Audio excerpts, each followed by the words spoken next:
சீமான் மேல நான் கொடுத்த பாலியல் வழக்கை குவாஷ் பண்ண சொல்லி சீமான் வந்து ஹைகோர்ட்ல ஒரு வழக்கு போட்டிருந்தாரு.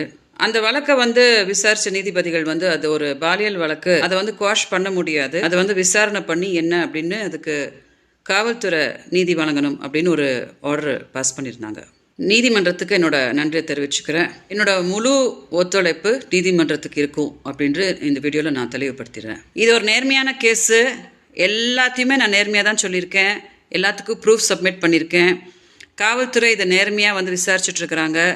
என்னன்றத நீதிமன்றம் வந்து எனக்கு வந்து நீதி கொடுக்கும். இந்த இன்டர்ம் ஆர்டர் இப்படி வந்த உடனே இந்த மாதிரி விஜயலட்சுமி ஒரு மனநோயாளி அப்படின்னு சொல்லிட்டு சாட்டை துரைமுருகன் ஒரு காணொலி போட்டிருந்தோம் போல. நாம் தமிழர் கட்சியில் யாராவது சோர்த்திங்கிறவங்க இருந்தா இந்த கேவல பிடிச்ச கேஸில் வந்து சீமானுக்கு யாருமே வக்காலத்து வாங்க மாட்டாங்க. ஏன்னா நானும் சீமானும் வாழ்ந்த காலகட்டத்தில் சீமானு கூட சாட்டை துரைமுருகன்லாம் எவனுமே கிடையாது, கட்சியே கிடையாது. என்ன ஆச்சு அப்படின்றது எனக்கும் சீமானுக்கும் மட்டும்தான் தெரியும். ஸோ இன்னைக்கு வந்து நீ என்னை மனநோயாளின்னு சொல்லிக்கிறியோ, நீ என்னை வந்து பைத்தியம்னு சொல்லிக்கிறியோ, எனக்கு எந்த பிரச்சனையும் இல்லடா சாட்டை துரைமுருகன். நீ எல்லாம் பண்ற பாத்தியா கொழுப்பு, அதுக்கு சீமான் அடிக்கிற அடிக்கி நீங்க எல்லாம் காணாமலே போயிடுவீங்க.